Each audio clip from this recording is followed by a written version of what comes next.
gentlemen, ladies and gentlemen, ladies and gentlemen, for well, guess who's back? Our favorite French-Canadian Commie, Sami Zayn, returned to SmackDown on August the 28th after a 5-month layoff, and I am definitely interested in what they're doing with him because he came back and took place in 2 different storylines. This is wonderful stuff. So Jeff Hardy has this wonderful match with Shinsuke Nakamura. Well, I shouldn't say it was wonderful. It was a good match with Shinsuke Nakamura. Pretty good match. It continued the Hardy Styles storyline with AJ Styles on commentary, and AJ Styles, the promo before, where AJ Styles is calling Jeff Hardy a cheater and saying he really wants to beat him for the Intercontinental title. And Hardy is sort of, taunting AJ, I'm the champion, blah, blah, blah. Here comes Sami Zayn, and Jeff Hardy's like, what is this? At first he's like, what is this? But he's like, well, I'm the champion. And Sami Zayn's like, no, I never lost. I'm the champion. So you have your champion versus champion feud. Sami Zayn never lost. Jeff Hardy is the official Intercontinental champion. So this is fun. This is sort of like Shawn Michaels and Razor Ramon. Everybody knows how that story went. And I think it's going to end the same way, if we're being honest. But then, after, Sami Zayn gets his cheap shot in on Jeff Hardy, he kicks Jeff Hardy down. He tries to interject himself into the championship club of Nakamura and Cesaro. But he walks in just as Nakamura and Cesaro are having a sort of a disagreement, right? Because Cesaro is kind of miffed that Shinsuke Nakamura decided to chase the Intercontinental title and not, hang out with him or, help plan his singles match with Kalisto. So Nakamura has his own ambitions of being a singles champion again. And this is the crazy thing. During that match, Michael Cole completely forgot. He completely dropped the ball like 100 times. Nakamura is a former Intercontinental champion. Michael Cole apparently didn't get the memo. It wasn't in his notes. But yeah, Shinsuke Nakamura is a former Intercontinental champion. And he won it on SmackDown.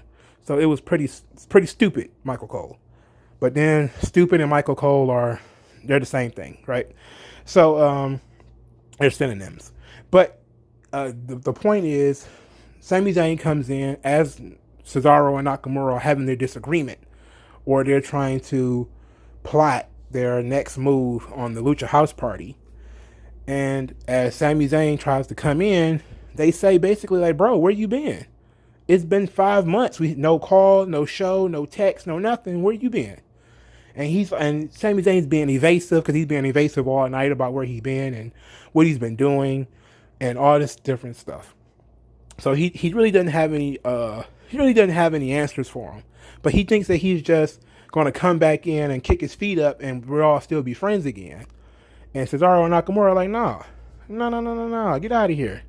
Kick rocks. This is for us. This is our thing. We won these titles on our own.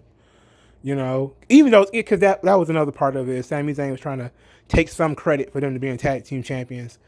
And he's like, nah, get out of here. Get the hell out of here.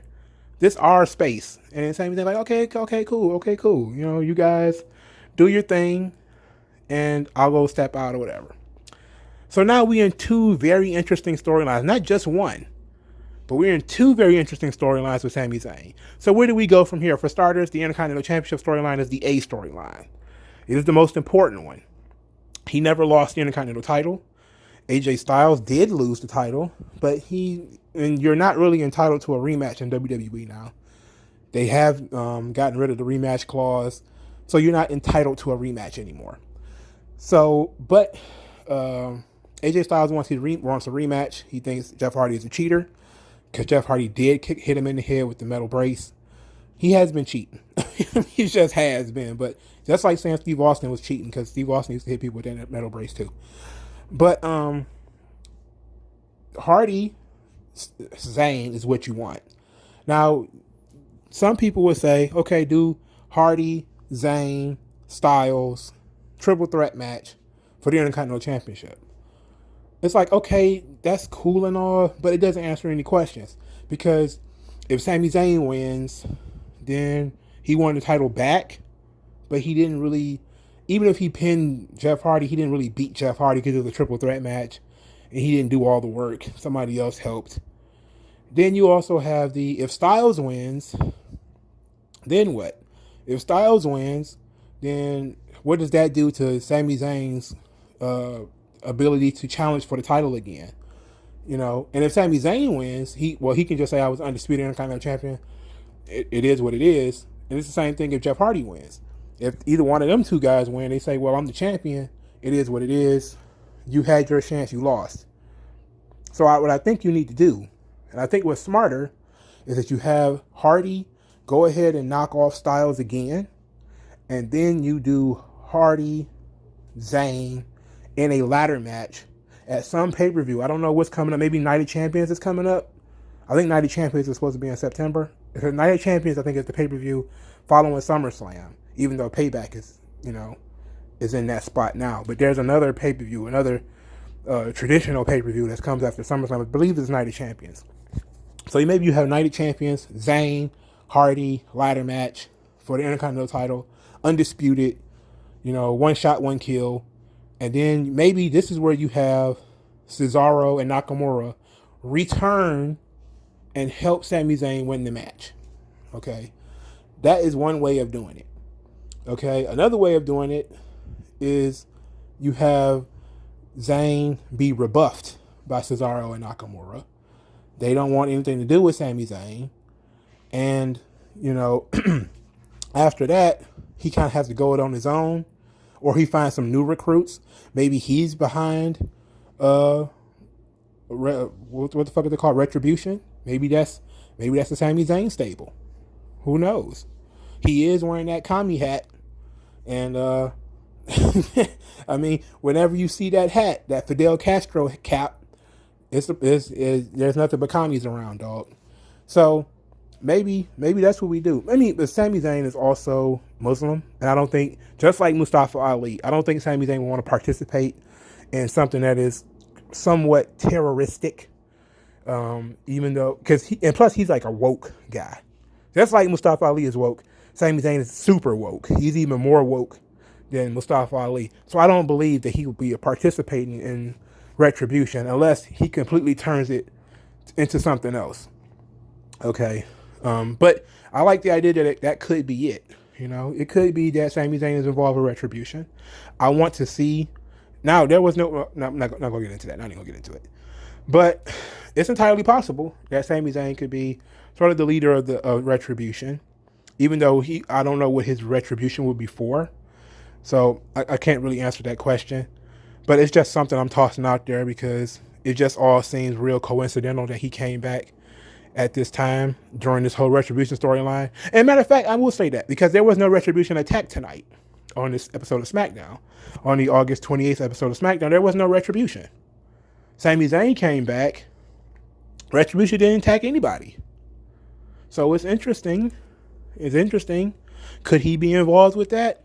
I don't think so. Again, going back to the whole Muslim thing, I don't think he would want to do that with his faith and everything. And plus, it would be like really. And plus, he's also one of these guys who, because he's super woke, I don't think he would want to participate in Antifa being viewed as being heels.